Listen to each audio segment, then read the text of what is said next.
Halo, kembali lagi bersama saya Randy Iswara di kelas Event Organizer. Nah, kita sekarang sudah di episode 9 ya di kelas Event Organizer. Nah, ini adalah channel khusus di Randy Iswara di segmen kelas Event Organizer yang saya ciptakan khusus untuk teman-teman semua yang kiranya baru belajar dalam dunia event. Dan episode 9 ini episode yang saya yakin banyak sekali orang sudah tunggu-tunggu dan banyak sekali orang tanya ke saya.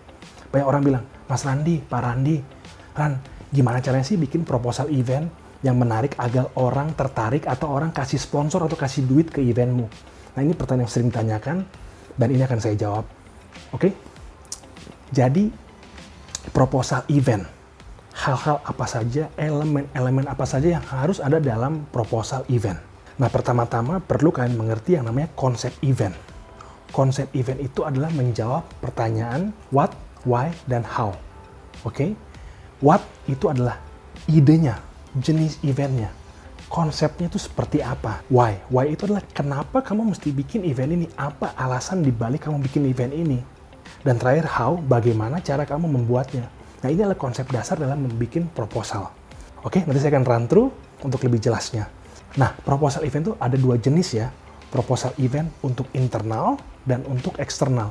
Untuk internal di sini maksudnya adalah contohnya seperti saya dulu, saya bekerja di manajemen di perusahaan internal, saya jadi divisi Markom. Saya membutuhkan proposal event bukan untuk cari sponsor, tapi untuk meyakinkan BOD di perusahaan saya untuk memberikan approval dan dananya untuk project saya.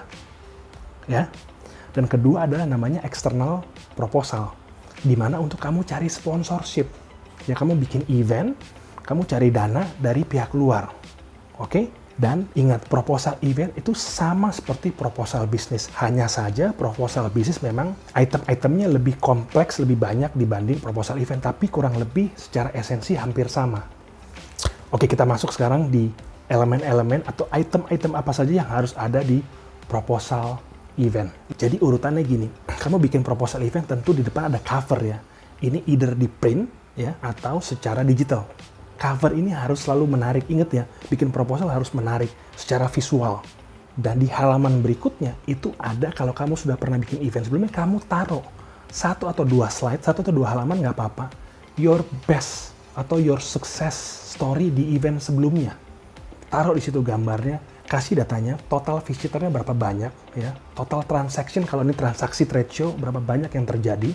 Ya, kalau ini event, misal event musik, berapa banyak orang yang datang, ya, yang beli tiket, artisnya siapa aja, kasih datanya, kasih gambarnya. Profil visitornya kalau ada datanya kamu kasih, jadi kamu kasih nggak cuma gambar, tapi juga data. Data itu penting loh. Apalagi kalau kamu ingin mencari sponsor ke corporate. Karena kami orang-orang di corporate sangat penting yang namanya data. Datanya itu ya tadi, total transaction berapa banyak, yang datang berapa banyak. SIS-nya kalau kamu bisa kasih tahu A, B, C, itu lebih bagus lagi. Lebih detail, lebih bagus. Jadi nggak cuma ngasih tahu, acara ini sukses loh, meriah loh, tapi ada datanya. Itu penting sekali. Jadi ada your success story. Tapi ini kalau eventnya sudah pernah ada ya. Kalau event yang belum pernah ada, langsung dimulai dengan 1 lembar yang namanya latar belakang. Ini menjawab what-nya. Kenapa kamu pilih event ini? Latar belakangnya apa sih? Latar belakang ini digabung juga dengan tujuan. Bisa 1 lembar atau 2 lembar. Jadi ada latar belakang, ada tujuan. Latar belakang ini menjelaskan kenapa saya bikin event ini. Kalau event ini adalah pentas seni di sekolah atau di universitas kamu kasih tahu, oh ini pentas seni untuk mengingat jasa para pahlawan atau untuk semangat nasionalisme 17 Agustus, kontribusi mereka pada Indonesia. Itu kamu tulis tuh latar belakang, kamu tulis, kamu bikin narasi. Jangan terlalu panjang, tapi keep it simple tapi objektifnya firm, ya. Lalu ada latar belakang, lalu ada tujuan. Tujuan itu apa yang mau dicapai. Kalau tadi latar belakang adalah untuk menghormati atau mengenang jasa pahlawan, tujuannya apa? Tujuannya adalah poin per poin kenapa mau dibikin nih event. Misalnya untuk meningkatkan semangat nasionalisme para mahasiswa. Atau misalnya event ini event yang sudah pernah dilakukan. Nah, kali ini tahun ini tujuannya bisa sama, bisa beda. Ya, kalau eventnya ini request by client, misalnya produk launching, ya tulis latar belakangnya bla bla bla bla sesuai dengan brief dari klien. Kamu bisa ambil, kamu tweak sedikit, kamu bikin narasi. Tujuannya misalnya launching produk, ya ingin memperkenalkan produk atau jasa ini kepada khalayak ramai, ya, memberikan nilai tambah pada hidup orang. Jadi perlu dibikin suatu narasi yang baik, yang jelas, yang to the point. Jadi nggak usah panjang-panjang, tapi to the point. Selanjutnya adalah, di lembar selanjutnya itu adalah main idea-nya, visual sama agenda. Ini bisa sekitar 3-5 lembar, nggak masalah. Main idea adalah konsepnya. Konsep acaranya itu seperti apa. Kalau ini event 17-an, kamu tulis, oh ini 17-an, ini akan seperti ini loh di hari ini. Ya, di sekolah ini di jam sekian, ya kamu taruh visual, oh di sekolahnya seperti ini, venue-nya seperti ini. Kalau ini launching produk di mall, taruh visualnya. Saya menyarankan sudah ada visual yang bisa menjelaskan event tersebut. Misalnya ini event launching, ya di ballroom sebuah hotel atau di mall, sebaiknya sudah ada ilustrasinya agar orang bisa relate. Ya. Kalau misalnya ini teman-teman untuk pentas seni, ya sekolah kamu seperti apa, venue yang mau dibikin di hall seperti apa, itu harus ada visualnya, harus ada tulisnya juga gitu. Jelas harinya, tanggalnya. Oke, temanya seperti apa, itu dijelaskan. Ini bisa 3-5 slide tidak masalah. Oke, tapi yang paling penting harus jelas, tervisual, terdeskripsi dengan jelas agar orang lihat oke, saya ngerti maksud dia apa. Oh, saya ngerti konsepnya seperti ini. Oke, ini menarik. Lalu selanjutnya ada di slide berikutnya, elemen berikutnya adalah yang namanya target market. Target market ini adalah target yang orang yang akan mengikuti eventmu. Ini penting sekali. Siapa sih yang kamu targetin? Cewek, cowok kah? Ya, dari segi gender, apakah dari segi psikografis, dari misalnya orang penggemar pop indie, atau misalnya orang-orang yang geek, orang-orang yang technopreneur atau untuk entrepreneur, ini kamu harus tulis. 1 lembar saja nggak masalah. Nah, saran saya adalah di tahapan ini, di bagian ini harus sedetil mungkin kamu menjelaskan target orang yang mau datang. Ya, kamu kalau ini event, di mana event seminar, kamu mesti tulis target yang mau datang kira-kira berapa. Oh, 500 orang. Tadi misalnya pentas seni, misalnya untuk membacakan puisi, kira-kira ini nanti target pesertanya ada misalkan 10 orang. Ini bisa menghadirkan on-site misalnya 500 orang. Itu mesti ditulis. Jadi orang terbayang, oh acara ini akan dilihat, akan didatangi oleh sekian pengunjung. Nah, itu orang bisa terbayang. Kalau ini misalnya eventnya internal, ya, misalnya untuk launching produk atau brand aktivasi, di bagian ini kamu mesti tulisin berapa misalnya target sales-nya, target leads-nya. Oh, dari event ini saya targetin untuk misalnya trade show, ya. Saya buka booth di situ karena pengunjungnya yang datang misalnya 100.000 selama 3 hari, saya mentargetkan karena saya ikut event ini saya bisa dapetin leads misalnya 10% dari 100.000. Atau saya percaya bisa ada target penjualan sekian. Itu mesti ditulis. Selanjutnya, hal yang paling tak kalah penting di slide berikutnya adalah namanya how you promote this event. Bagaimana caranya kamu mempromosi event ini? Apakah mau menggunakan media partner radio? Apakah saya akan bikin website tersendiri? Itu kamu mesti tulis. Ya, ini bisa 1 atau 2 halaman.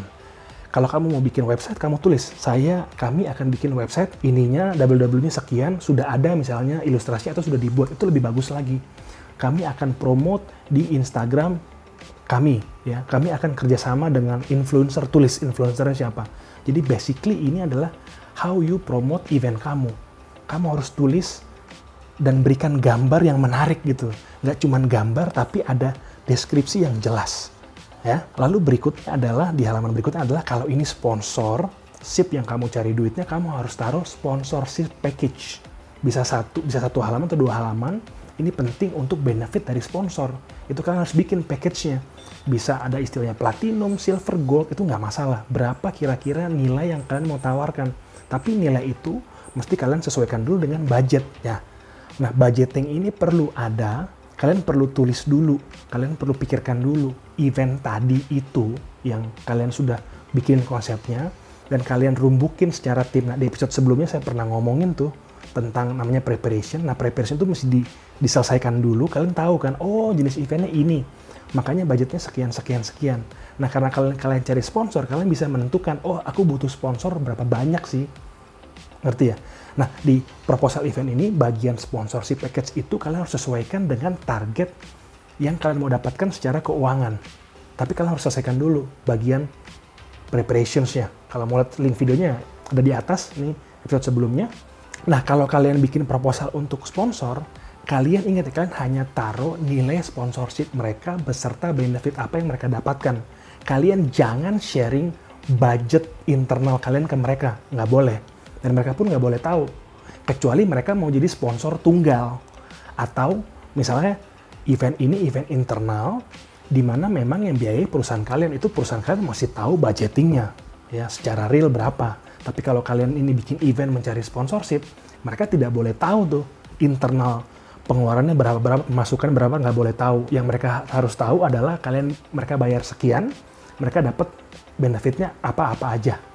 Oke, terus kalau ini adalah proposal event untuk internal, ya perlu kalian taruh yang namanya budgeting.